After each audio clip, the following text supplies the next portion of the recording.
Mutual funds में पैसा लगाने वालों के लिए एक ऐसी खबर सामने आई है जिसने ज्यादातर लोगों को ये सोचने पर मजबूर कर दिया है कि अब क्या किया जाए। अगर मैं आंकड़ों की यहाँ पे बात करूँ तो 40% की गिरावट देखी गई है म्यूचुअल फंड्स के इनफ्लो में। अब जो आंकड़ा मई में तकरीबन 38,440 करोड़ था, वो अब गिरकर सिर्फ और सिर्फ 22,908 करोड़ रह गया है। तो ऐसे में अब सवाल ये है कि इसके पीछे का कारण क्या है? निवेशक जो है वो पीछे क्यों हट रहे हैं? क्या ये वेस्ट एशिया का जो बढ़ता तनाव है वो इसका कारण है या कुछ और? तो इन्हीं सवालों का जवाब देने के लिए अभी हमारे साथ जुड़ी हैं finance educator and investment expert Mrin Agarwal. Hi Mrin, welcome to Zee business. Thank you Navami. अमरन, मेरा सबसे पहला सवाल आपसे यही है कि 40% की जो गिरावट देखी गई है, ये कोई छोटा नंबर नहीं है, इट इज़ ह्यूज। तो आपको क्या लगता है कि सबसे बड़ा कारण इसका क्या है? तो देखिए, अभी ये जो तनाव चल रहा है इतने महीने से और ये बंद होने का नाम ही नहीं ले रहा है। और उससे भी बड़ा जो हो गया है कि जो ऑयल के जो प्राइसेस बढ़ गए हैं। और मतलब ये कोई जानता नहीं है ना कि कब तक ये ऐसे बढ़े रहेंगे। और फिर इसके बाद में अब एफआईआईस का भी आउटफ्लो हो रहा है, इसकी वजह से रुपी भी वीकन हो रहा है। मार्केट में भी काफी करेक्शंस आ रहे हैं, राइट। इन्वेस्टर्स सेंटिमेंट भी इसलिए सबड्यूड है क्योंकि मार्केट इतना वॉलेटाइल है और ऐसे लग नहीं रहा है कि नियर टर्म में रिटर्न्स बनने वाले हैं। और एक और बात जो हम देख रहे हैं कि बहुत कंसंट्रेशन चल रहा है। एक तो ये तो सब इंडिया के प्रॉब्लम्स हुए, और फिर अगर हम ग्लोबली भी देखें तो जो ग्लोबल ग्रोथ की जो ट्रेजेक्ट्री है वो ऑफ कोर्स अनसर्टन है, उसके ऊपर कंसर्न है। जियोपॉलिटिकल सिचुएशन कैसे प्ले आउट होने वाला है, अभी हाल ही में हमने फिर से देखा है कि फिर से there's been some action, right, in right. in West Asia. And of course the biggest thing कि जो यूएस में जो इंटरेस्ट रेट्स बढ़ गए हैं, जो 10 ईयर बॉन्ड डील्स वहां पर बढ़ गए हैं। तो मतलब वो कब तक ऐसे रहेंगे, इंटरेस्ट रेट्स की भी बढ़ने की संभावना है। तो इन सब कारण को लेकर बेसिकली बहुत अनसर्टेनिटी है। एंड मेरे ख्याल से लोगों ने बेसिकली जो अपने इन्वेस्टमेंट्स करने थे वो उन्होंने पोस्टपोन कर दिए हैं। राइट। बट अब अगर यहीं पर हम देखें, जब हम बात करते हैं लमसम अमाउंट की, तो लमसम अमाउंट में काफ़ी जो गिरावट है वो देखी गई है। लेकिन जब मैं एसआईपी के फ्लो की बात करती हूँ तो वो अभी भी 30,000 करोड़ के ऊपर बना हुआ है। तो व्हाट डू यू थिंक कि इसका रीज़न क्या है कि मतलब जो रिटेल इन्वेस्टर है, इससे हमें ये पता चल रहा है कि एसआईपी पे वो अभी भी जो भरोसा है वो जता रहे हैं, लेकिन कोई बड़ा दाव खेलने से वो बच रहे हैं। So what is your take on this? Yes absolutely. तो एसआईपी तो लोगों ने जारी रखी है। बट आई थिंक लमसम के लिए लोग वेट कर रहे हैं कि मार्केट का कैसा मतलब डायरेक्शन रहता है।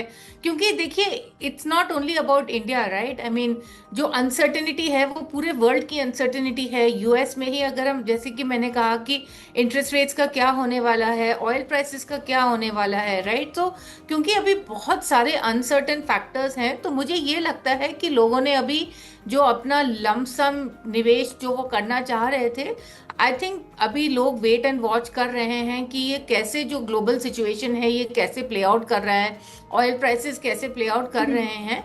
एंड इसीलिए लमसम नहीं कर रहे हैं। बिल्कुल, मतलब तो हम ये कह सकते हैं कि they are playing very safe right now.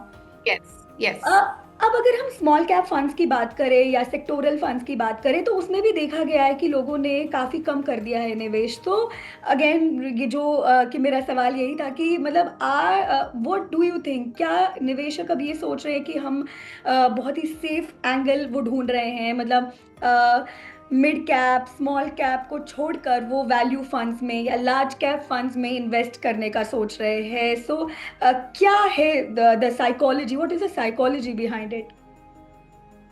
Actually इसमें कोई आश्चर्य की बात नहीं है, क्योंकि ये तो हमने देखा ही है कि इन्वेस्टर्स ऑलवेज चेस ट्रेंड्स। तो अगर आप देखिए अभी सेक्टर फंड्स बिल्कुल ट्रेंड में नहीं है। पिछले साल कितना ट्रेंड में थे ये सब, पिछले 1-2 सालों में ये सब पीएसयू डिफेंस फंड वगैरह इतने ट्रेंड में थे, लोग इन्वेस्ट कर रहे थे। अब इनमें रिटर्न्स नहीं आ रहे हैं तो इसीलिए लोग इनसे दूर रह रहे हैं। इसमें और कोई बात नहीं है। ये टिपिकल इन्वेस्टर साइकोलॉजी है कि वो परफॉर्मेंस नहीं देख रहे हैं तो उसमें वो पैसे नहीं डाल रहे हैं। तो ऐसे में जो एक आम निवेशक है जो डिपेंड करते हैं and they read and they are very confuse, तो क्या आपको लगता है कि अभी उन्हें किन फंड्स में निवेश करना चाहिए specially?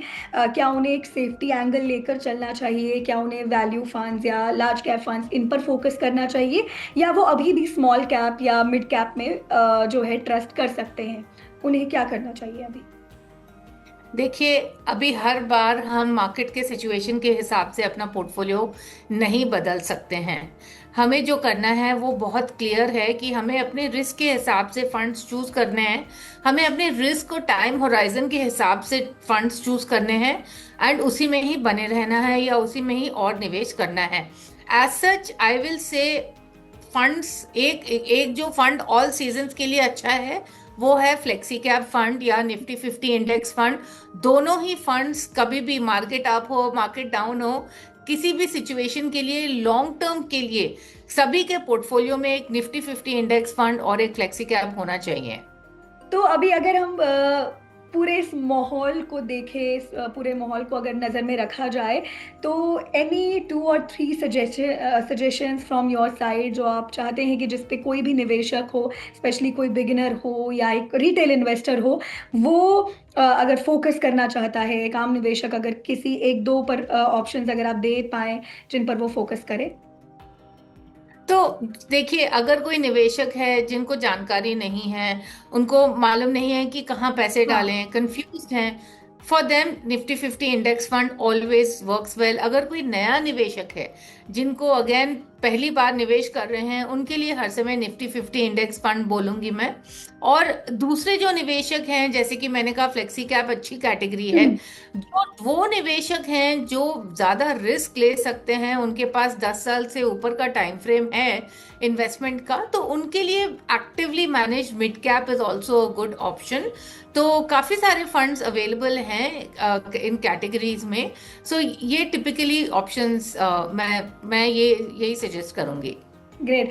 Thank you so much Mrin, एक तो सबसे पहले इतने शॉर्ट नोटिस पे हमारे साथ जुड़ने के लिए, लेकिन ये एक इतना बड़ा कंफ्यूजन है और इतनी बड़ी एक खबर है जिसमें आई एम श्योर कि हर दिन, और स्पेशली जो बिगिनर्स होते हैं, जो नए निवेशक होते हैं, वो हमेशा इन कंफ्यूजन्स में अपने इन्वेस्टमेंट पर अच्छे से फोकस नहीं कर पाते हैं। तो ऐसे में आपने जो हमारे कंफ्यूजन्स यहाँ पर दूर किए हैं उसके लिए thank you so much. So guys, पैसों की पाठशाला में आज के लिए इतना ही। अब आप नेक्स्ट कोई और टॉपिक पे अगर चाहते हैं हम बात करें तो हमें कमेंट्स में ज़रूर बताएं, और पैसों से जुड़ी ऐसी ही और भी वीडियोस के लिए देखते रहें जी बिजनेस।